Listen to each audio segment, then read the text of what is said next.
Polytechnic का chapter पहला है, जिसका नाम है पॉलिनोमियल। मेरा HCF, LCM एंड LCM। इससे पहले कि कुछ मैं ये पढ़ाऊं, इससे पहले कुछ चीज समझ लो बच्चे। अगर मान लो कुछ यूं है, ax प्लस में bx प्लस c, या सीधा ऐसे, तो बच्चे इसकी डिग्री कितनी है? देखो बच्चे, हमें आप कुछ मत देखना, यू देखना। इसकी डिग्री 1 है, तो इसे क्या कहेंगे हम? लीनियर इक्वेशन कहते हैं। क्या कहते हैं? लीनियर क्या इक्वेशन, लीनियर इक्वेशन। या इसकी डिग्री कितनी है? तो 1 डिग्री। क्या है? 1। अब इसी में जैसे ये है 2x प्लस c 3, तो क्या हो गया? पावर में कितना है? 1 है। इसी तरीके से बच्चे कुछ इस तरीके का हो, ax square bx plus c, है ना? इधर देखो, तो ये क्या है? कुछ इस तरीके का, कुछ इस तरीके का। तो हमें कुछ नहीं देखना है, इसके पावर देखना है। पावर में कितने हैं? 2 है ना? तो ये क्या हो गया? ये हो गया क्वाड्रेटिक इक्वेशन, या इसे कहते हैं 2 डिग्री। डिग्री कितनी है इसकी? 2।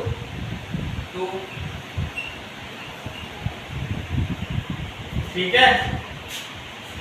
और इसी में बच्चे तीसरा आता है, तीसरा जैसे ax cube plus bx c बराबर 0।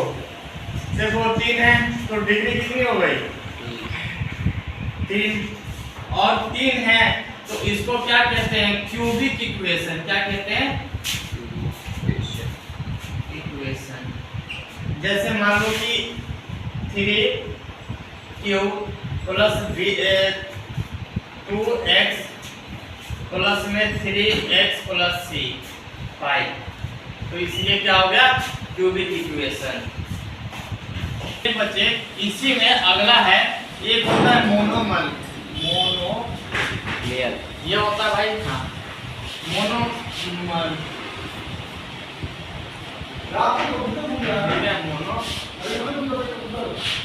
एक होता है बाइनोमल।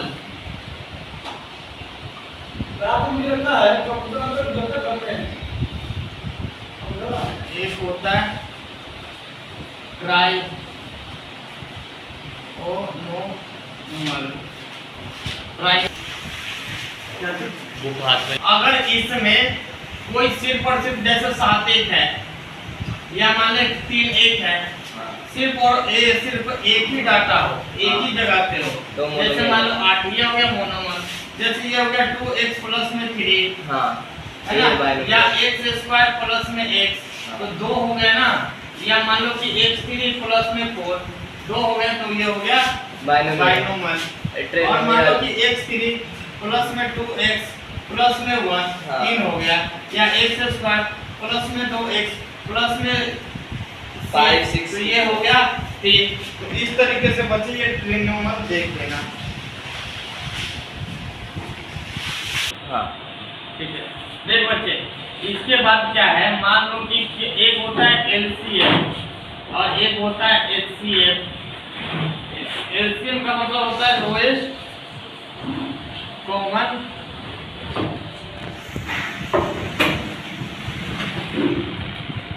लोएस्ट कॉमन, और ये इसका मतलब होता है हाईएस्ट कॉमन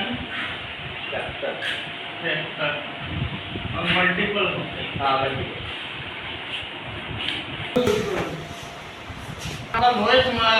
लोएस्ट कॉमन और इसका मतलब हाईएस्ट कॉमन मल्टीप्लाई।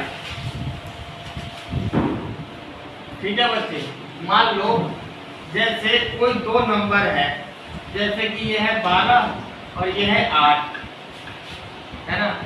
तो मैंने मान लिया कि भाई एक है A, एक है B, 2 नंबर है। तो याद रख लेना, किसी भी 2 नंबर का, मान लो A और बी का, इसका HCF AB का और मल्टीप्लाई LCM AB का, ये इक्वल होता है A इंटू B के बराबर।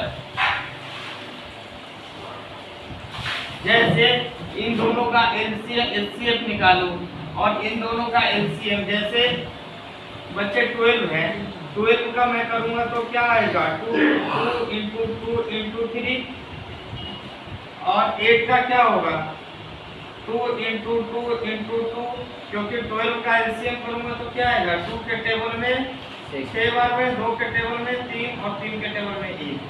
ये लिखा है 8 का 2 4 1। अब देख बच्चे इसमें LCM और HCF किसे कहते हैं, वो हो गया HCF 4, और LCM क्या हो गया बच्चे, जो कॉमन था वो कॉमन क्या था, ठीक, और जो बच गया वो जो बच गया, बचा क्या 3 और 2, तो 2 2 जा 4 4 2 जा 8 8 3 जा 24। अब इस दोनों का जैसे देखो HCF कितना है 4, इसका कहने का मतलब HCF 12 और 8 का, और LCM 12 और 8 का क्या होगा 12 गुने में 8। देखो ध्यान से, इसका LCM कितना है 4, इसका कितना है 24, और ये 12 और 8, इसको मल्टीप्लाई करके देखो सेम ही आएगा, 4 चौका 16, 8 1 9, ये भी देखो 96 आ गया दोनों। तो ये होता है, तो ये हमारा इंस्टीट्यूट स्वरूपनगर में है और सक्सेस पॉइंट इंस्टीट्यूट नाम से, ये मोबाइल नंबर और ये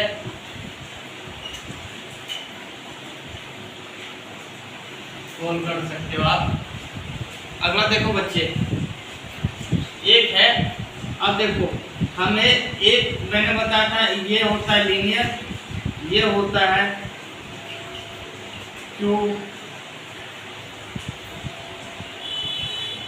क्वाड्रेटिक इक्वेशन, और ये होता है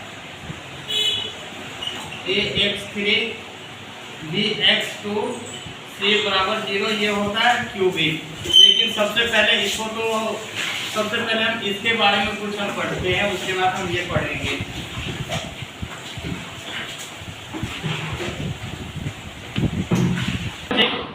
मैंने जो बताया था पहला जो है दूसरा वाला क्यूबॉइड, ये quadratic equation ax² plus bx plus c equal 0, बच्चे इस फॉर्म में लिखा जाता है, इसे क्या कहते हैं क्वाड्रेटिक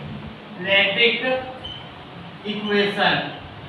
बच्चे या तो इस फॉर्म में भी लिख सकते हैं, एक और होता है, ये होता है x² minus alpha plus beta x plus में अल्फा डॉट बीटा इक्वल 0। अब देखो ये भी क्वाड्रेटिक इक्वेशन ही है दोनों, हम इन दोनों में हम एक समानताएं लाते हैं बच्चे, ये इसे हम लोग कहते हैं सम ऑफ जीरो, शून्यों की योगफल का योगफल। ये बच्चे अगर हम इससे कंपेयर करें, और इसे कहते हैं प्रोडक्ट ऑफ जीरोज, क्या कहते हैं ऑफ जीरोज, ठीक है, या शून्यकों का गुणनफल, गुणनफल। देखो बच्चे जो मैंने पहला बताया था सम ऑफ जीरो, ये क्या था अल्फा प्लस बीटा, अगर हम इससे कंपेयर करें तो ये क्या होता है माइनस बी अपॉन में ए, और दूसरा होता है प्रोडक्ट ऑफ जीरो,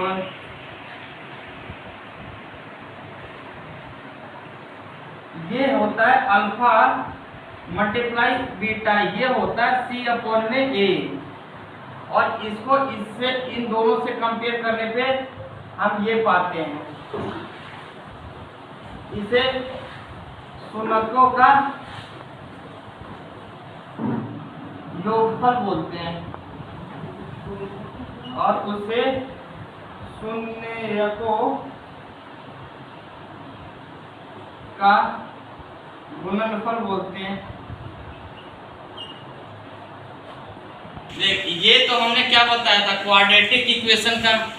इसी प्रकार से बच्चे जिस तरीके से ये बताया था क्वाड्रेटिक, अब दूसरा देखो बच्चे, इसी में होता है ax³ plus bx² plus cx plus d equal 0। इस तरह का मैंने इसे क्या बोला था, क्यूबिक इक्वेशन, क्यूबिक इक्वेशन। तो क्वाड्रिलेटिक के लिए ये वाला इक्वेशन बना था। उसी तरीके से इसी तरीके से बच्चे हम इसका एक और इक्वेशन होता है, दूसरा इसका क्या होता है कि x³ माइनस देखो अल्फा बीटा प्लस में बीटा गामा प्लस में गामा अल्फा, सॉरी मैंने थोड़ा सा गलत किया, अल्फा प्लस में बीटा प्लस में गामा x² प्लस में अल्फा बीटा बीटा गामा और गामा अल्फा x प्लस में c। इसके लिए ये इक्वेशन होता है इक्वल में d minus alpha beta gamma, ठीक है, तो ये इक्वेशन होता है। इसमें बच्चे इसमें अल्फा पहला alpha plus beta plus gamma ये होता है माइनस b अपॉन में a, इसे कंपेयर करें तो। और दूसरा अल्फा बीटा बीटा गामा और गामा अल्फा ये होता है c अपॉन में a। इसी तरीके के तीसरा बच्चे अल्फा बीटा गामा ये होता है d अपॉन में माइनस b अपॉन में a। कुछ फॉर्मूले हैं इम्पोर्टेंट